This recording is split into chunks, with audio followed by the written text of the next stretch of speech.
Bismillahirrahmanirrahim. Assalamualaikum warahmatullahi wabarakatuh.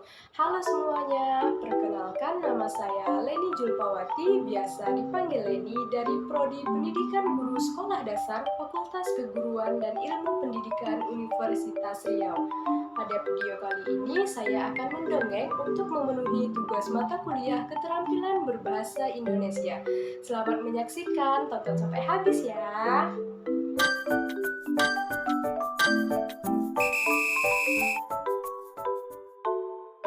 Pulau Sumatera merupakan salah satu pulau terbesar di Indonesia. Di Pulau Sumatera inilah terdapat Provinsi Riau, salah satu provinsi Indonesia yang terkenal sebagai penghasil minyak bumi. Sebagaimana provinsi-provinsi lainnya di Indonesia, Provinsi Riau juga memiliki banyak cerita rakyat yang terkenal secara turun-temurun. Salah satu cerita tersebut adalah Si Penggetah dan Burung Bayan. Alkisah, di pinggir hutan belantara terdapat lelaki miskin yang tidak diketahui namanya. Namun warga sekitar memanggilnya Si Penggetah karena setiap harinya dia selalu menggetah burung di hutan. Burung-burung hasil getahannya kemudian dia jual dan uang penjualannya digunakan untuk kebutuhan sehari-hari. Sudah bertahun-tahun Si Penggetah menjalani pekerjaannya, namun di hatinya masih mengganjal. Ratusan burung sudah berhasil dia tangkap, namun ada satu burung yang belum pernah ia tangkap, yaitu burung bayan yang terkenal dapat berbicara seperti manusia dan memiliki bulu yang indah. Maka dia berkeinginan untuk menggetah burung bayan. Suatu hari Si Penggetah berencana untuk menggetah burung bayan. Lalu dia mempersiapkan segala keperluan untuk menggetah dan berangkat ke hutan. Setelah itu ia memasang getah di ranting pohon dan mengucapkan janji dalam hati, "Jika aku berhasil mendapatkan burung bayan, maka aku akan memberinya sangkar emas." Benarlah, tak lama kemudian burung bayan terperangkap pada getah yang telah direkatkannya di ranting pohon itu. Kemudian burung itu pun dibersihkan dengan minyak hingga bulunya tampak indah berkilau. Lalu burung itu dimasukkan ke dalam sangkar sambil berkata, "Burung bayan, sebenarnya aku berjanji apabila berhasil mendapatkanmu, akan aku beri sangkar emas. Tapi taulah kau, jangankan emas, uang pun aku tak punya, karena aku sangat miskin," kata Si Penggetah dengan nada penuh iba. Tiba-tiba burung bayan pun menjawab, "Kalau kau memang menginginkan emas, tampunglah kotoranku. Kotoran itu nantinya akan jadi emas." Mendengar jawaban burung bayan, Si Penggetah tersentak kaget. Namun, dia berusaha untuk percaya, dan setiap harinya mulai mengumpulkan kotoran burung bayan. Maka, tak lama kemudian, kotoran itu berubah menjadi butiran emas. Si Penggetah pun menjual emas itu dan dipergunakan untuk kebutuhan sehari-hari, serta membelikan sangkar emas untuk si bayan. Ternyata kesaktian burung bayan itu terdengar oleh seluruh penduduk negeri. Hingga suatu hari kabar itu sampai ke telinga Raja Helan, raja yang terkenal tamak, kejam, dan tidak memperdulikan rakyat. Maka diperintahkannya seorang utusan istana bernama Bujang Selamat untuk pergi ke rumah Si Penggetah. Alangkah terkejutnya Si Penggetah melihat utusan istana datang ke rumahnya.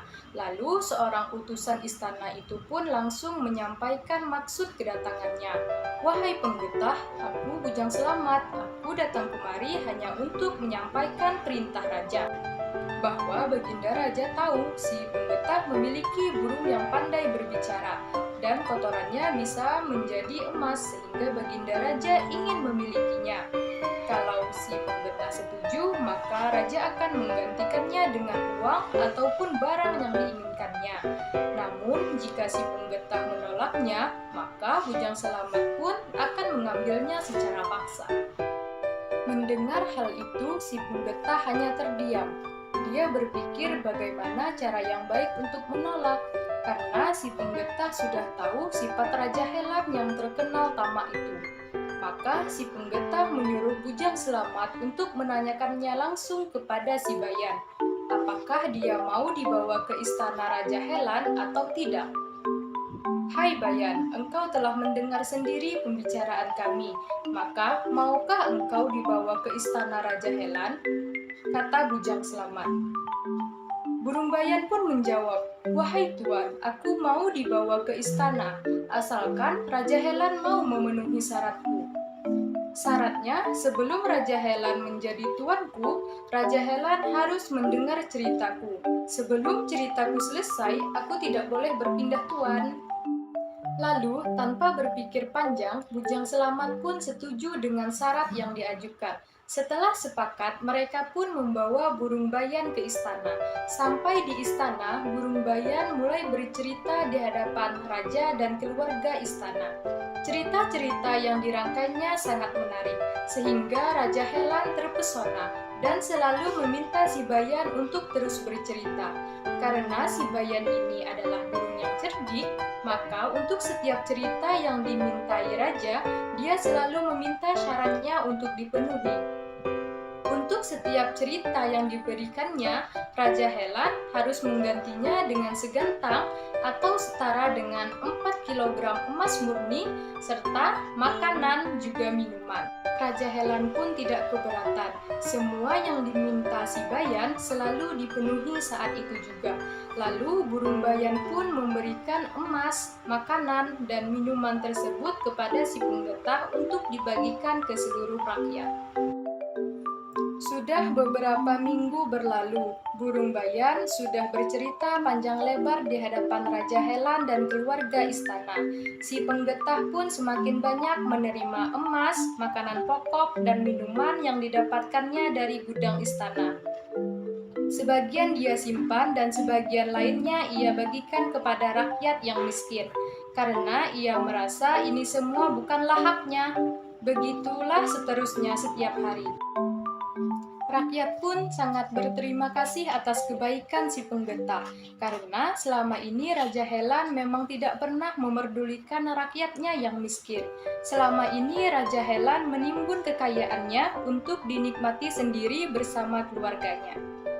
Sementara itu, di ruang istana, Burung Bayan masih terus bercerita, dan tanpa disadari, gudang tempat penyimpanan kekayaan raja menjadi kosong. Hal itu membuat Raja Helan dan keluarga istana marah dan kesal. Akhirnya, raja yang tak disukai rakyatnya itu berhasil ditumbangkan dan diturunkan tahtanya dengan paksa. Dan si penggetah pun diangkat menjadi raja. Di samping itu, Burung Bayan yang belum selesai bercerita dan masih menjadi miliknya itu diangkat menjadi penasehat kerajaan. Semenjak itu, seluruh penduduk negeri tersebut hidup makmur, sejahtera, dan bahagia.